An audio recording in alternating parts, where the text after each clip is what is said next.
तो घर की कंस्ट्रक्शन में आप बेवकूफ बनते हो जब इलेक्ट्रिक का काम चल रहा होता है, बिजली का काम, वहां काफी ज्यादा मिस्टेक कर देते हैं। 10 से 15 मिस्टेक मैं आपको बताऊंगा।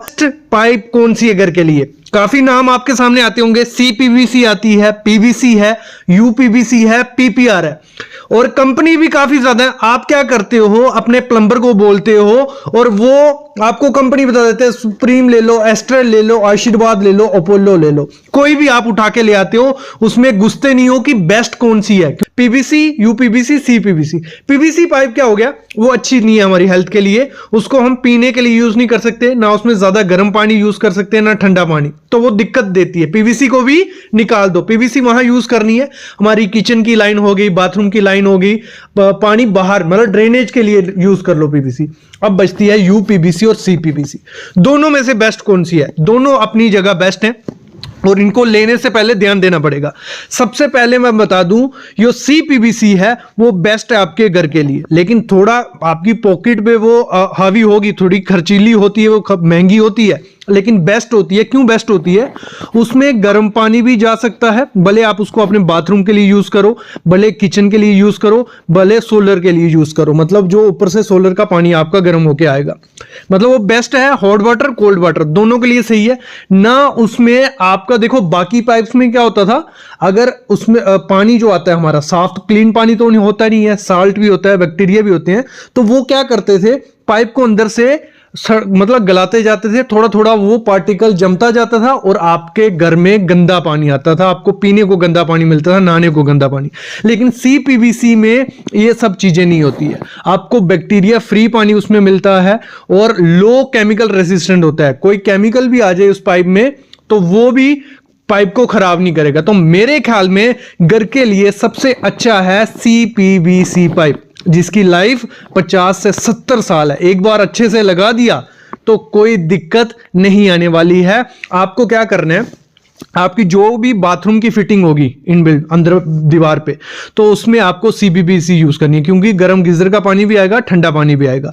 मतलब 90 प्लस डिग्री सेल्सियस अगर पानी गर्म आ गया तो इस पाइप को कुछ नहीं होने वाला, और ठंडा तो कोई दिक्कत नहीं है, इतना ज्यादा बर्फ वाला पानी तो आने नहीं वाला, ठीक है।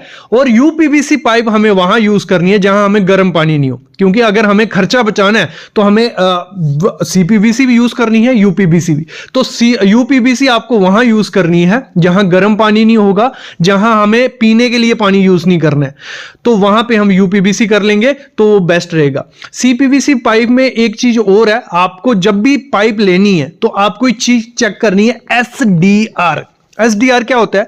एसडीआर से ही कॉन्ट्रैक्टर आपको बेवकूफ बना देता है। देखो, आप ब्रांड चूज कर लेते हो कि सर हमें एस्ट्रल की पाइप या अपोलो की पाइप लगानी है घर पे, वो बोलता है ठीक है कोई दिक्कत नहीं है, लेकिन वो एसडीआर मतलब ज्यादा लगा देता है, सॉरी एसडीआर 13 कर लेता है वो।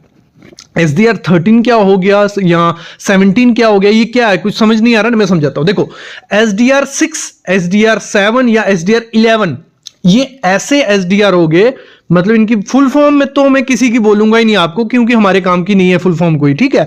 एसडीआर समझो, एसडीआर 11 जो है वो हमें अपने घर के लिए यूज करनी है। क्यों यूज करनी है? क्योंकि वो पाइप मोटी होती है, थोड़ी कॉस्टली होती है, उसमें प्रेशर अच्छा, मतलब आपकी पाइप फटेगी नहीं। कभी भी प्रेशर पानी का बनता है पाइप में तो वो फटेगी नहीं, ना लीक होने के चांसेस कम होते हैं। तो आपको एसडीआर 11 यूज करनी है। कॉन्ट्रैक्टर क्या करते हैं, आपको बोल देते हैं कि हम एस्ट्रल की यूज करेंगे, लेकिन वो एसडीआर 13.5 यूज कर देते हैं या एसडीआर 17। उसमें क्या होता है, वो पतली पाइप होती है, सस्ती मिलती है, उसमें ना प्रेशर अगर ज्यादा हो गया तो वो लीकेज के चांसेस बन जाते हैं। अगर थोड़ी ज्यादा जोर से चोट लग गई कभी तो वो लीकेज टूटने के चांसेस होते हैं। तो आपको एसडीआर 11, उससे कम की तो हमें इतनी जरूरत नहीं होती घर के लिए, लेकिन एसडीआर 11 देख लेना, वही आपको पाइप यूज करनी है। और कॉन्ट्रैक्टर यहां आपको बेवकूफ बना देते हैं ये चीज भी। और साथ ही साथ आप हमेशा याद रखना, जब भी फिटिंग करवाओ, भले वो सीपीवीसी की हो भले यूपीवीसी की, जिस ब्रांड की, अच्छे ब्रांड की लेना, लोकल ब्रांड की कभी नहीं लेना, क्योंकि कंपोजिशन अच्छी नहीं होती है। तो आप जब ब्रांडेड लेते हो, भले आपने सुप्रीम की ली, ठीक है, जो उसको सॉल्वेंट होगा जिससे पाइप वो चिपकेगी, क्योंकि हमें जॉइंट तो देने पड़ेंगे, एल्बो डालने पड़ेंगे, टी डालने पड़ेंगे। तो जब हम दूसरी कंपनी का सॉल्वेंट दूसरे ब्रांड में यूज करते हैं तो वहां भी चांसेस लीकेज के बनते हैं। ये मोस्टली देखा गया, आप मानोगे नहीं, लेकिन कभी ट्राई करके देखना कि आपको हमेशा क्या करना है। अगर सुप्रीम की पाइप आप ले रहे हो तो आपको सुप्रीम का ही सॉल्वेंट लेना है चिपकाने के लिए, ना कि एस्टल का या आशीर्वाद का। तो ये चीजें भी ध्यान देनी है जब भी आपको अपने घर में प्लम्बिंग करवानी है या प्लम्बिंग पाइप खरीदने जाना है। और अभी हमें अगर बात करूं तो खर्चा कितना पड़ता है सीपीवीसी या यूपीवीसी लगाने का। प्लम्बर मोस्टली सेम रेट ही लेते हैं, क्योंकि अप्रोक्स अभी 18 रुपए रनिंग फीट के हिसाब से है। फिर पाइप के डाया पे भी डिपेंड होता है, कुछ लोग जॉइंट्स के हिसाब से देते हैं, तो आपको देखना है। लेकिन जब भी आपको प्लम्बर चूज कर रहे हैं, मोस्ट इंपॉर्टेंट गलती जो कर लेते हैं लोग, प्लम्बर एक्सपीरियंस नहीं चूज करते। तो आपको प्लम्बर का पुराना काम देख लेना है और प्लम्बर चूज सही से करना है। और साथ ही साथ ध्यान रखना, जब भी आप प्लम्बिंग करवाओ अपने बाथरूम की, टॉयलेट की या किचन की, तो जब वो प्लम्बिंग कर लेता है, प्लास्टर करने से पहले एक बार प्रेशर टेस्ट जरूर करो। ये इंडिया में जो भी घर की कंस्ट्रक्शन करवाते हैं कभी भी प्रेशर टेस्ट नहीं करवाते। प्रेशर टेस्ट नहीं करवाओगे तो आपको कभी नहीं पता चलेगा कि कौन से जॉइंट में लीकेज है। प्रेशर टेस्ट क्या होगा, एक छोटा सा इंस्ट्रूमेंट आता है, इंस्ट्रूमेंट नहीं भी होगा, आपको क्या करना है, प्रेशर से उस पूरी लाइन में पाइप पानी दौड़ाना है। वो सिंपल प्रेशर से पानी दौड़ा के देख देते हैं, आपको दिखा देते हैं, देखो कहीं से लीकेज नहीं है, तो बाद में दिक्कत आती है। तो आपको उनको बोलना है वो इंस्ट्रूमेंट ले आओ, पानी डाला जाता है और प्रेशर मतलब प्रेशर से पानी उसमें भरा जाता है पाइप में, तो उससे हमें आइडिया लग जाता है कि कहां से पानी लीक हो रहा है। और तब आप नहीं देखते हो, उसके बाद प्लास्टर कर दिया जाता है, टाइल लगा दी जाती है, और थोड़े दिनों बाद क्या देखते हो आप, आपके बाथरूम में, टॉयलेट में लीकेज हो रही है। तो ये बहुत बड़ी दिक्कत होती है। आपको प्रेशर टेस्ट करवाना ही करवाना है। इसीलिए मैं बोल रहा हूं, एक्सपीरियंस प्लम्बर लोगे तो उसको पता होगा सब कि प्रेशर टेस्ट क्या है, कहां से कैसे होगा, कैसे प्लम्बिंग करनी हो, कैसे चेक करवानी होती है। तो इस तरीके से आपको प्लम्बिंग करवानी है, नहीं तो दिक्कतें रहती हैं। तो हमेशा एक चीज ध्यान रखनी है, सीपीवीसी पीवीसी पाइप यूज करो जहां गर्म और ठंडा पानी आने वाला है, और पीने का पानी यूज करने वाले हो। अगर और पीने का पानी यूज नहीं करना है तो वहां पे यूपीवीसी के साथ जा सकते हो। पीपीआर को तो मेरे ख्याल में नहीं यूज करना है, अच्छी पाइप है लेकिन उसको लगाने का झंझट बहुत रहता है और लीकेज के चांसेस पीपीआर में रहते हैं। अच्छे से जॉइंट अगर नहीं लगेगा तो पीपीआर में लीकेज के चांसेस रहेंगे। तो मेरे ख्याल में आपको आंसर मिल गया होगा, ब्रांड भी पता चल गए, क्या ध्यान देना है, कहां कॉन्ट्रैक्टर बेवकूफ बना सकता है। तो स्लैब से शुरू करते हैं। हमारी जो कंड्यूट पाइप होती है, आपको पता है उसकी क्वालिटी कैसे होती है। मतलब कोई भी कंड्यूट पाइप आपके छत पे लगा देंगे तो आपको क्या पता चलेगा, नहीं आइडिया लगेगा। देखो कंड्यूट पाइप अगर अच्छे से नहीं लगाई होगी, जब कंक्रीट उस पे किया जा रहा होता है तभी वो टूट जाती है और उसके अंदर कंक्रीट चला जाता है, आपकी वायरिंग पूरे घर में नहीं घूम पाती, बहुत दिक्कत रहती है।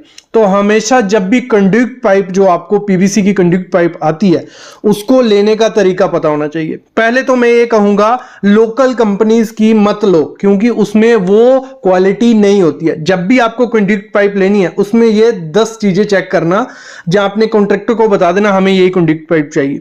सबसे पहली चीज होती है आईएस मार्क। आजकल कोई भी डाल रहा है, लोकल कंपनी भी डाल देती है, जिन्होंने लिया भी नहीं है वो भी आईएस मार्क डाल देती है। आईएस मार्क देखना है, लेकिन उस पर लिखा होना चाहिए 9537। अगर आईएस 9537 लिखा है तो अच्छी बात है, कोई दिक्कत नहीं है। ट्रेडमार्क होना चाहिए जो भी कंपनी है। मैं तो अगर टॉप कंपनीज का आपको बोलूंगा तो आपको मेरे ख्याल में उन्हीं का लेना चाहिए। प्लास्टो होगी, एंकर होगी, फिनोलेक्स होगी, पॉलीकैब होगी, डायमंड होगी, प्रिसीजन होगी। इन किसी भी कंपनी का लोगे आपको अच्छा मिलेगा। और मोस्ट इंपॉर्टेंट चीज होती है, कभी भी आपको कंडक्ट पाइप लेनी है तो उस पे देखना कि उस पे एचएमएस, एमएमएस या एलएमएस क्या लिखा है इसमें से।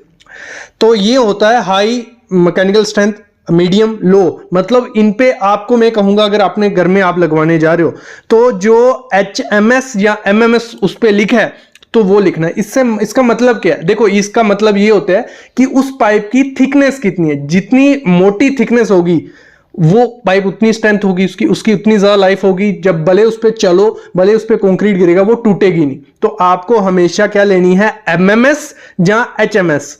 एलएमएस भी ले लो, लेकिन एलएमएस किसकी लेनी है, ब्रांडेड कंपनी की, एंकर की, फिनोलेक्स की, पॉलीकैब की, वो ले लो। लोकल कंपनी में ना आपको एचएमएस दिखेगा, ना एमएमएस, ना एलएमएस।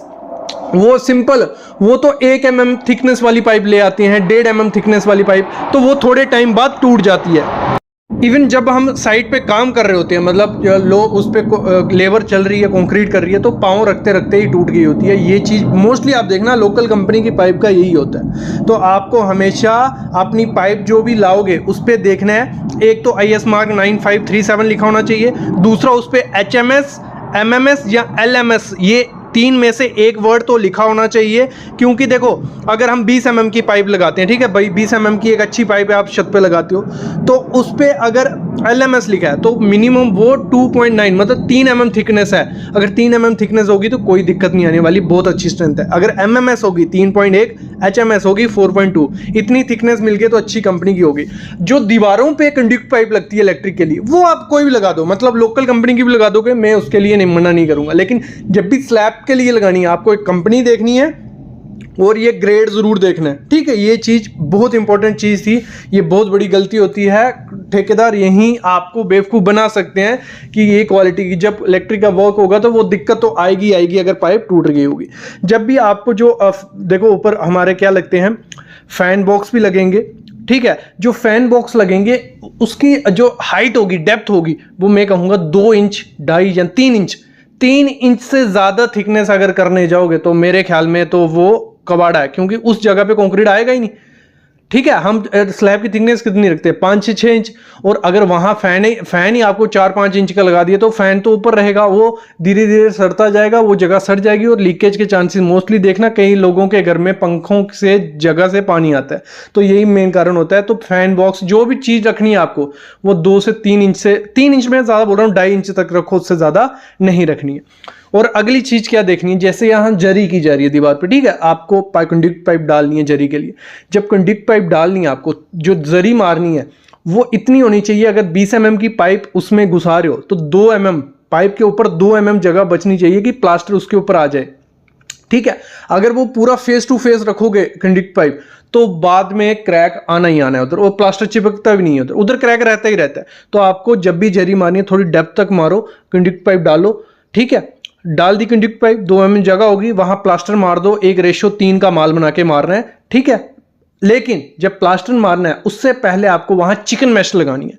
चिकन मैश लगाई रहेगी तो प्रॉपर से बॉन्ड रहेगी, नहीं तो वहां क्रैक रहेगा। तो आपको चिकन मैश लगानी है, कंडक्ट पाइप का ध्यान रखना। मैं कहूंगा कोई नहीं, लेकिन लोकल कंपनी का क्या दिक्कत होती है, देखो लोकल कंपनी का भी लगा सकते हो वहां जो दीवार पे, लेकिन वो फायर रेसिस्टेंट नहीं होती, ठीक है। फायर रेजिस्टेंट जब नहीं होंगी तो क्या होगा, अगर बाई चांस आपकी वायरिंग अंदर से जलती है तो सबसे पहले पाइप आपका आग पकड़ लेगी और पूरे घर में आग लगा सकती है वो।